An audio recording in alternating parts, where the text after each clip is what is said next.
Good luck sa ating dalawa. Alam kong dikdikan to magiging laban natin. Ayan, good luck.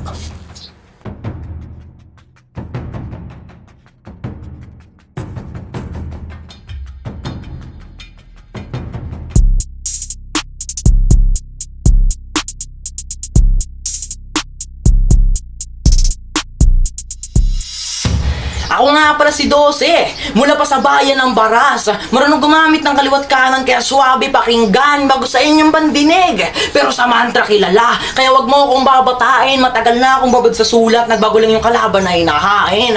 Sa dami ng deserving, ito pa nakatapat. Salamat Kuya Ash, binigyan mo ko ng kalaban na pang warm up. Speaking of kalaban, siya nga pala si Zeus. Galing pa sa Greek mythology, tapos isa sa Olympian gods.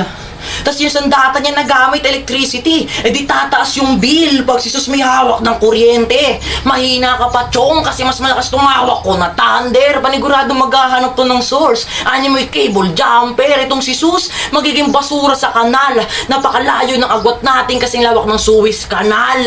Pero kung ako magmamalagad, tila hindi pa rin magiging banal. Nagkamali lang kayo ng kalaban na sa akin inalala. Sa lupit ng sining ko, ang tanging magagawa mo na lang ay tumakbo, parang ginawa ni Bato dun sa Senate hearing. Ang lupit ng kalaban ko ngayon, galing pa sa unang panahon. Wala akong pake sa Olympian gods. In short, mas malakas tong current na pausbong.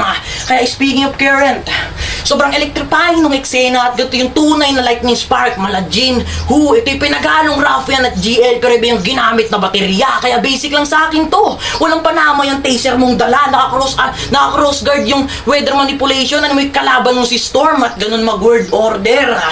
Ang gusto ko lang namang sabihin, paano ka mananalo kung hindi ka updated sa current? Oo, hindi yan updated.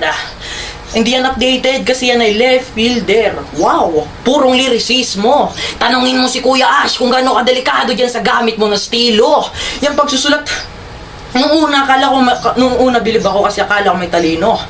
Nung nakita ko yung left field mo, doon ko napagtanto na magulo. Yan pagsusulat mo ng malalim ay hindi katalinuhan. Yan ay simbolo sa iyong natatanging kahinaan na hindi mo kayang sumabay kung usapan ay diretsuhan.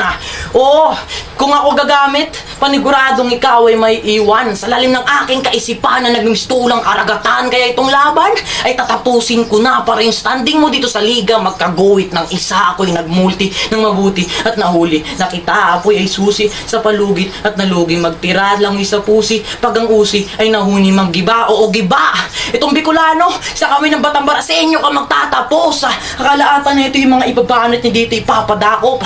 Yung lumulutang mong kaisipan sa saig ko'y kakabagok. Panigurado buong kamarinasura manginginarog. Sabi na ito, maray na siya na MC. Pero pagkatapos ng round na to, mapapanood nyo itong may bit-bit na matinding supog. Ito'y nilait gamit sarili niyang lingwahe. Pinakita ko lang sa'yo kung gaano kalayo agwat natin. Kaya wag na natin itong pag-usapan. Ito'y pinatay ko na. Late na tayo kay Mateo yung isusunod ko na target. Oo, isusunod ko yung Mateo. Isusunod ko yung Mateo. Isisilid sa kahon tapos hahampas-hampasin ko gamit yung mason.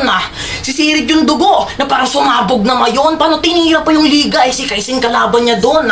Tapos kalahati pa ng rounds, puro patama pa sa mantra. Pasalamat ka na lang, binoto ka ni Amil kasi kinall-out mo siya. Pero kung tutusin, nabadibag ka. At itong laban na to ang naging patunay na hindi lahat ng nasa mantra basura. Time.